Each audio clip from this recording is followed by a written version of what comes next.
Assalamualaikum warahmatullahi wabarakatuh.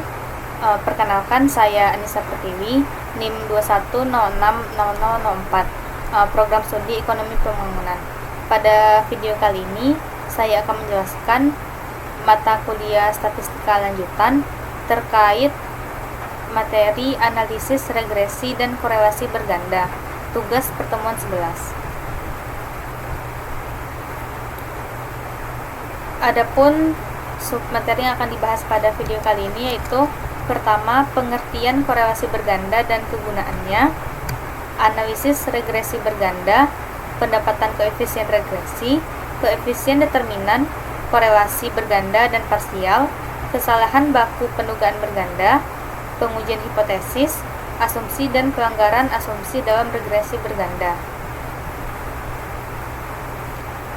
Baiklah, pembahasan yang pertama yaitu konsep dari korelasi berganda. Korelasi berganda adalah suatu teknik dalam statistik yang digunakan untuk menguji hubungan dan pengaruh dari beberapa variabel bebas yang independen terhadap variabel terikat atau dependen. Contohnya yaitu investasi tidak hanya dipengaruhi oleh suku bunga, tapi investasi juga dipengaruhi oleh nilai tukar, politik, dan lain-lainnya. Contoh selanjutnya itu seperti kepuasan tenaga kerja tidak hanya dipengaruhi oleh tingkat gaji, tetapi juga dipengaruhi oleh lingkungan kerja dan di mana di tempat penempatan tenaga kerja tersebut. Contoh yang selanjutnya yaitu permintaan minyak tidak hanya dipengaruhi oleh harga, tapi juga dipengaruhi oleh pendapatan konsumen. Selanjutnya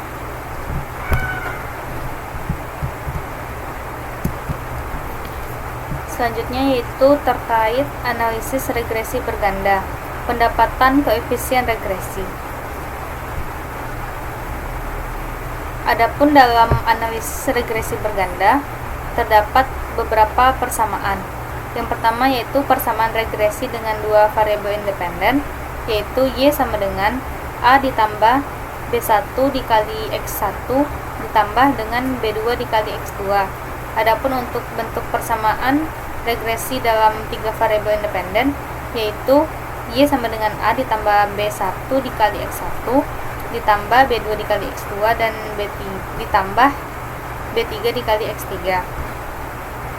Maka didapat bentuk umum dari persamaan regresi untuk K variabel independen adalah Y sama dengan A ditambah B1 dikali X1 ditambah B2 dikali X2 ditambah titik hingga Bx dikali Xk ditambah Bk ditambah Xk, bergantung pada banyaknya variabel.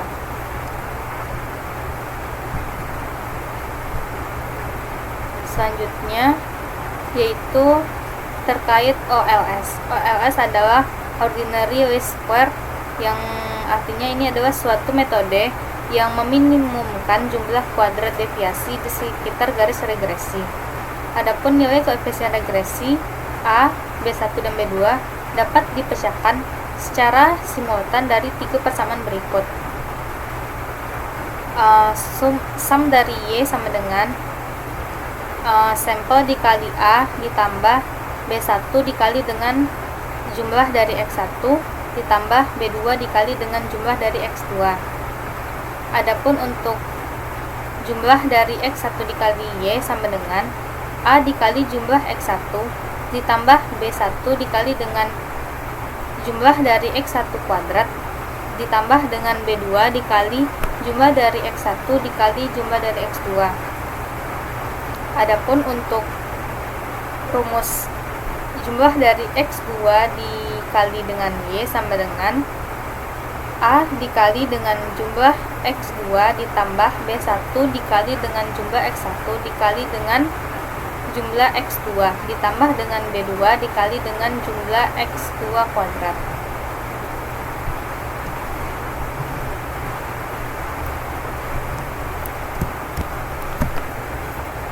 Metode pencarian koefisien regresi yang seperti disebutkan tadi relatif lebih mudah dibandingkan dengan mengerjakan melalui suatu persamaan, namun hasilnya akan tetap sama. Dan untuk seiring perkembangan teknologi, perhitungan koefisien regresi dapat dilakukan dengan mudah dengan bantuan komputer, yaitu bisa dengan menggunakan Microsoft Excel atau SPSS. Baiklah, di sini contoh menggunakan Microsoft Excel untuk menghitung koefisien regresi berganda. Yang pertama yaitu kita membuka Microsoft Excel. Selanjutnya klik File dan New untuk membuat lembar baru dan masukkan data Y ke dalam kolom A. Masukkan data X1 ke dalam kolom B, X2 ke dalam kolom C, dan seterusnya, seperti yang tertera pada gambar.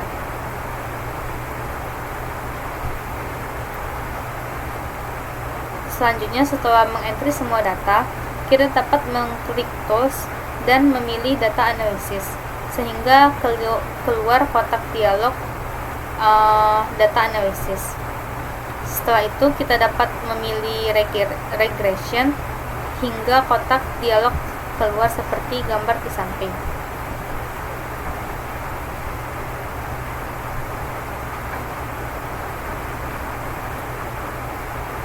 Selanjutnya, kita masukkan rank data ke dalam kolom input yang tersedia, dan untuk data Y itu masukkan di input Y rank, dan misalnya di kolom A baris kedua sampai 11, maka ditulis dengan A2 sampai di blok dengan dari A2 sampai A11.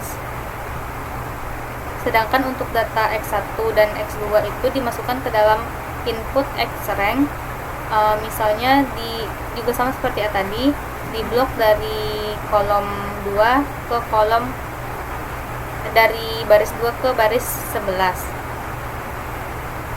Setelah menginput semua data, lalu tekan OK. Setelah itu akan muncul hasil regresi seperti gambar di bawah ini.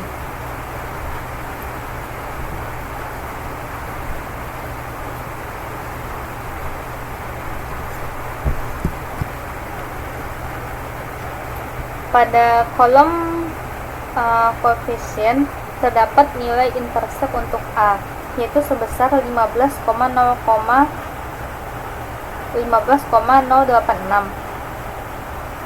X untuk variabel satunya sebesar min 1,015, dan untuk X variabel 2 nya atau B2 sebesar min 0,41, sehingga kita dapat menuliskan persamaan regresinya, yaitu Y sama dengan 15,086 dikurang 1,015 dikali dengan X1 dikurang 0,419 dikali dengan X2.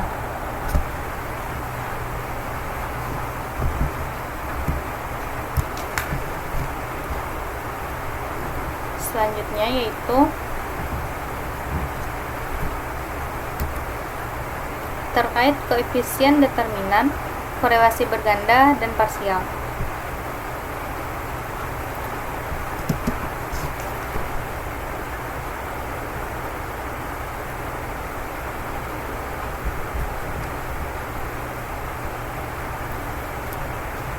Koefisien determinan atau R kuadrat adalah ukuran untuk mengetahui ketetapan hubungan antar variabel independen dengan variabel dependen dalam suatu persamaan regresi. Koefisien determinasi menunjukkan suatu proporsi dari variabel yang dapat diterangkan oleh persamaan regresi atau RSS, regression of sum square, terhadap varian total atau TSS, total sum of square. Besarnya koefisien determinasi dapat dirumuskan sebagai berikut. R kuadrat sama dengan varian yang telah diterangkan oleh persamaan regresi, yaitu RRS dibagi dengan TSS.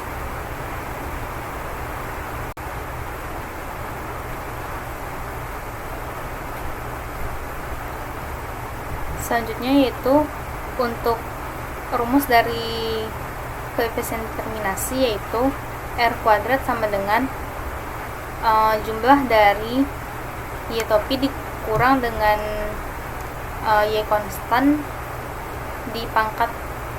dipangkatkan dibagi dengan jumlah dari Y kurang Y konstan dipangkat 2 kan. Penjelasannya yaitu N sama dengan, atau jumlah sampel sama dengan A dikali dengan jumlah Y ditambah dengan B1 dikali dengan jumlah X dikali Y1 ditambah dengan B2 dikali dengan jumlah dari Y X2 dikurang dengan jumlah dari Y kuadrat dibagi dengan jumlah sampel dikali dengan jumlah dari Y kuadrat dikurang dengan Y kuadrat.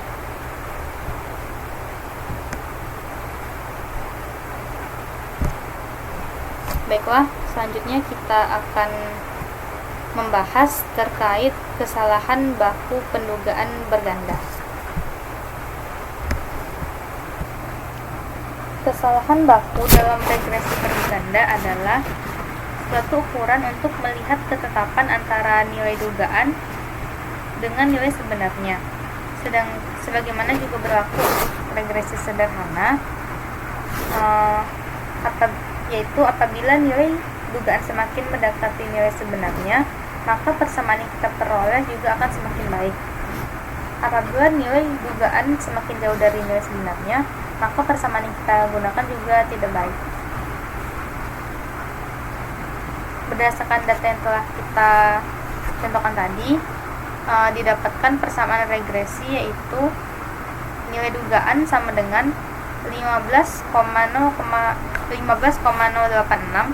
dikurang 1,015 dikali dengan X1 dikurang dengan 0,41 dikali X2, sehingga kita dapat menduga berapa permintaan seseorang dengan pendapatan 5 juta per bulan dan harga minyak 7.000 per liter. Nilai dugaannya yaitu Y sama dengan 15, nilai dugaannya yaitu kita masukkan saja data soal tadi ke rumus, sehingga didapat nilai dugaannya 5,92 liter per bulan. Kenyataannya orang tersebut membeli 6 liter per bulan, sehingga ada selisih sebesar 0,08 liter per bulan.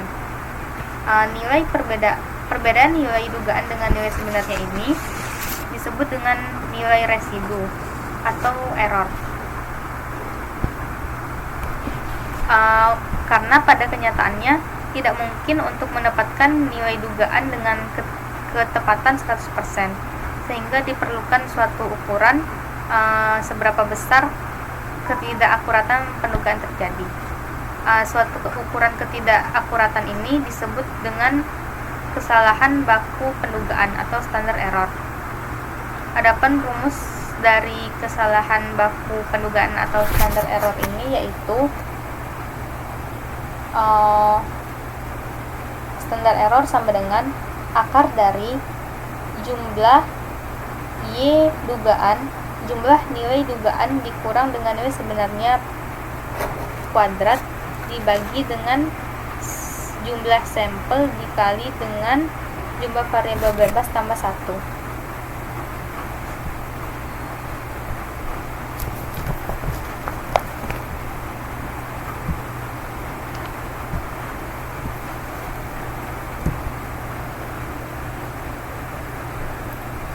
Selanjutnya yaitu pendugaan interval nilai tengah Y itu untuk mengetahui nilai dugaan bagi Y untuk seluruh nilai Y yang diketahui, sehingga didapat rumus interval untuk nilai tengah Y adalah nilai dugaan Y lebih kurang, yaitu T tabel dikali dengan standar error.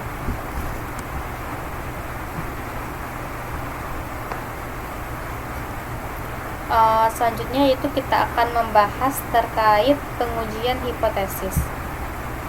Ada uji signifikansi serentak atau uji F adalah pengujian statistik yang digunakan untuk melihat kemampuan menyeluruh dari variabel bebas yaitu x1, x2 sampai xn yang mampu menjelaskan keragaman dari variabel terikat atau y. Pengujian signifikansi ini juga dimaksudkan untuk mengetahui apakah semua variabel bebas memiliki koefisien regresi sama dengan 0. Adapun langkah-langkah yang akan dilakukan untuk melakukan uji signifikansi serentak atau uji F ini, yang pertama yaitu menguji hipotesis. Hipotesis yang ingin diuji adalah kemampuan variabel bebas menjelaskan perilaku variabel terikat. Apabila variabel bebas tidak dapat mempengaruhi variabel terikat, dapat dianggap nilai koefisien regresinya sama dengan 0. Sehingga berapapun nilai variabel bebas tidak akan berpengaruh terhadap variabel terikat. Contohnya, ketika y sama dengan contohnya suatu persamaan regresi yaitu y sama dengan 15,086 dikurang 1,015 kali x1 dikurang 0,41 kali x2. Variabel bebas x1 dan x2 dapat dikatakan mampu mempengaruhi y apabila nilai koefisien b1 dan b2 tidak sama dengan 0. Apabila b1 dan b2 sama dengan 0, maka variabel bebas tidak mampu mempengaruhi variabel y. Selanjutnya yaitu setelah menguji hipotesis, kita akan menentukan daerah keputusan. Untuk uji signifikansi menggunakan tabel F, dan untuk mencari tabel F perlu diketahui derajat bebas pembilang pada kolom, derajat bebas penyebut pada baris, dan taraf nyata. Misalnya diketahui ada 3 variabel yaitu y, x1, dan x2. Kas sebanyak 3 dan jumlah sampel adalah 10. Jadi derajat pembilangnya yaitu k kurang 1, 3 kurang 1 yaitu 2, sedangkan penyebutnya yaitu n kurang k yaitu 10 dikurang 3 yaitu 7 dengan taraf nyata 5%. Sehingga berdasarkan nilai tabel F dengan derajat pembilang 2, penyebut 7, dan taraf nyata 5%, didapat nilai sebesar 4,74. Selanjutnya yaitu kita menentukan nilai F hitung. Adapun rumusnya yaitu R kuadrat dibagi dengan K kurang 1 per 1 dikurang R kuadrat dibagi N kurang 3.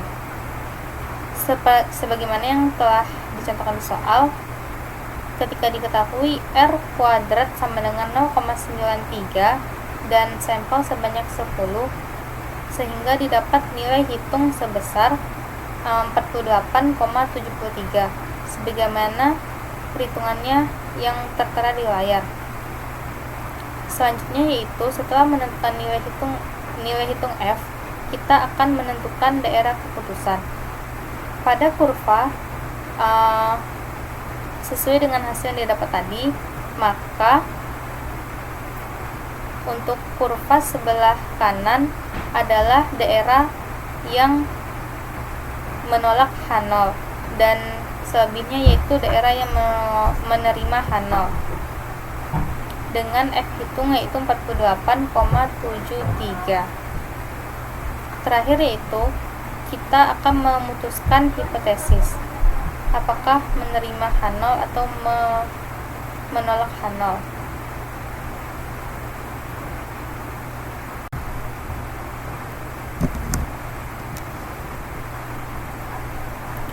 Ketika nilai F hitung lebih besar dari nilai F tabel dan berada pada daerah menerima H1, hal ini menunjukkan bahwa terdapat cukup bukti untuk menolak H0 dan menerima H1. Kesimpulannya dari diterimanya H1 yaitu nilai koefisien regresi tidak sama dengan 0, sehingga variabel bebas dapat menerangkan variabel terikat, atau dengan kata lain, variabel bebas X1 dan X2 pengaruhnya secara bersama-sama nyata terhadap variabel terikatnya yaitu Y, seperti yang tertera di slide. Terakhir yaitu asumsi dan pelanggaran asumsi dalam regresi berganda. Ada beberapa asumsi dalam regresi berganda seperti variabel yang pertama yaitu variabel terikat dan variabel bebas memiliki hubungan garis lurus atau linear. Jadi, hubungan Y dan X harus lurus. Karena datanya ditransformasi terlebih dahulu dan biasanya itu datanya dijadikan log sehingga menjadi linear. Asumsi yang kedua yaitu variabel terikat haruslah variabel bersifat kontinu dan tidak berskala selang. Artinya yaitu variabel yang dapat menempati pada semua titik dan merupakan data dari proses pengukuran. Asumsi yang selanjutnya yaitu nilai residu atau nilai selisih dari data pengamatan dengan data dugaan hasil regresi harus sama untuk semua nilai Y, sehingga nilai residu ini bersifat konstan untuk semua data. Asumsi yang keempat yaitu pengamatan untuk variabel terikat dari satu pengamatan ke pengamatan lain harus tidak berkorelasi agar data yang dihasilkan itu bersifat deret berkala. Adapun pelanggaran dalam regresi yaitu yang pertama ada multikolinier atau antar variabel ada korelasi, sedangkan asumsi yang sebelumnya tadi menyebutkan tidak boleh berkorelasi. Adapun untuk mengenali pelanggaran multikolinier ini, yang pertama yaitu ciri-cirinya variabel bebas secara bersama-sama pengaruhnya nyata, namun setiap variabel bebas secara parsial pengaruhnya tidak nyata. Ciri yang kedua yaitu nilai koefisien determinasi R kuadrat sangat besar, namun ternyata variabelnya tidak berpengaruh nyata. Yang ketiga yaitu nilai koefisien korelasi parsial ada yang lebih besar dari koefisien determinannya, dan nilai variance inflation factor itu lebih dari 10, artinya telah terjadi multikoliniaritas yang serius di dalam model regresi. Pelanggaran yang selanjutnya yaitu heteroskedastisitas atau residu tidak konstan, yang mana cara mendeteksinya itu ada menggunakan metode grafik dan uji korelasi Ring-Sperman, yaitu menggunakan nilai T-tabel. Pelanggaran yang terakhir yaitu autokorelasi, yaitu ada antar data pengamatan yang berkorelasi.